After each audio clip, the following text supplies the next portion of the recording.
How's everybody? This is almost ready for plastic. Basically, this end right here is. This is the greenhouse I built for the 2025 season. I should already have plants in the ground. I do not. But in the next 10 days, I will for sure. I think the plan Saturdays, put the plastic on, and gotta do a few other little odds and ends stuff, electric, and well, actually quite a few odds and ends stuff. But I'll have a cover on it. But here's the greenhouse. And yes, that's the end wall right here. Other end's done, minus, I gotta put the door up still, and that's a job. It's 10 foot tall, 10 foot wide, but I got this one down anyways. The greenhouse. So here it is. The end walls are way overbuilt. But that's on purpose because I know how the wind is here, and these end walls are really going to help it hopefully stand, because they're not going anywhere. The rest of the greenhouse might go somewhere, but the end walls are not. So take a look, quick walk through real quick. I said doors 10 foot tall, so they're no small feat. Got the fans in. That is a span that came with the greenhouse when I bought it used, 24 by 24. It probably needs a 36 by 36, but that'll come on down the road. Not right now, anyways. Let's see, in walls, all 4x4s, two on the outside here, 2x4s, but that's fine. Everything else is in the ground, okay, several feet. So like I said, these end walls are not gonna go anywhere. Greenhouse itself, 30 foot wide, 64 feet long. So imagine pumpkin plant there, pumpkin plant here, one running this way, one running that way to the other door. So we'll have easy access and getting them out. That is the plan anyway. So hopefully that'll come to fruition. Plastic's down right now. Plastic had the mustard meal underneath, tilled it in, watered it good, put it over top.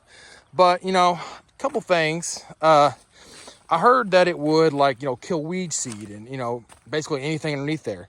And basically what I've done, though, is created basically the perfect environment for weeds underneath this. I get they're germinating. I just thought the mustard meal, maybe some of you all can help me out here, would kill everything.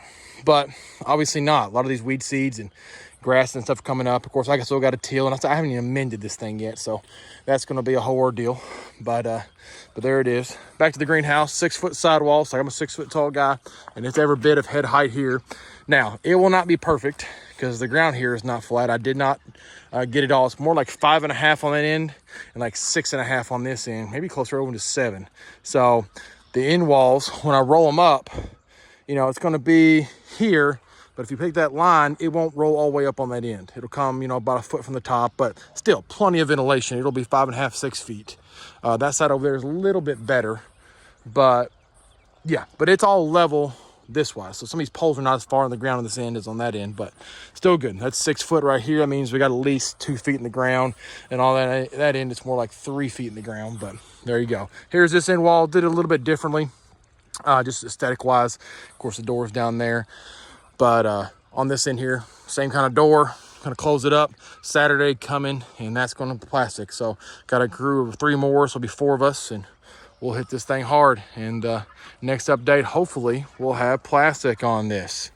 But story with this thing, bought it and used. I did not buy a new greenhouse. Paid $1,500 for a 44 foot long greenhouse, and then, of course, what you see here. Went to a greenhouse dealership and bought 5 more hoops because I want to make it 20 feet longer. I think that's what it is. So it's 64 feet. Okay. And then, of course, I was like, these sidewalls, they're not tall enough. I'm not going to get the ventilation. Talked to a few guys. And so I upgraded from 3 foot sidewalls to 6 foot sidewalls. So ended up putting about another $1,000 into the parts. And then probably got another 500 to 1,000 probably, and just everything else, boards, hardware, you name it. You know how it goes. When you're building stuff like this, you always need something to go nickel and dime you the entire time. So this greenhouse, that I bought it new, it'd be a $6,500 to $7,000 greenhouse. Now I did put a little more into the ends and stuff like that, but it ended up costing me right around $3,000 to $4,000. So, and I did all the work installing it. So me and some friends, but so saved $2 to $3 grand, something like that, by doing it myself and buying it used. But, you know, it's been a lot of work, so I'm not going to say it's, you know, free or anything. That money, I probably would have, someone building it definitely would have made the $2,000 to $3,000 for sure. But there it is. Everything's looking great. It's not perfect. I see the defects. Maybe you see some too, but when you build something, you just see the defects in it. But there it is. 2025 season is going to be great. On the other end, of course, I've got those 2 pumpkins in the ground, 2144. Baron, 2144.5 Rotoball, a 2560 Ginger. I also got a 23, I think it's like 2356 Mindy, maybe is what it is. Yeah, that's what it is. And we're running with those. But got to get some plants in the ground here quick in this. So this plastic's coming up next couple days. I'm waiting for a big rain event. I don't want to get too wet. After the rain, take it off, and we're gonna get after it. So, all right. Hope everybody's doing well. Southern Pumpkin Grower out. Thanks, guys.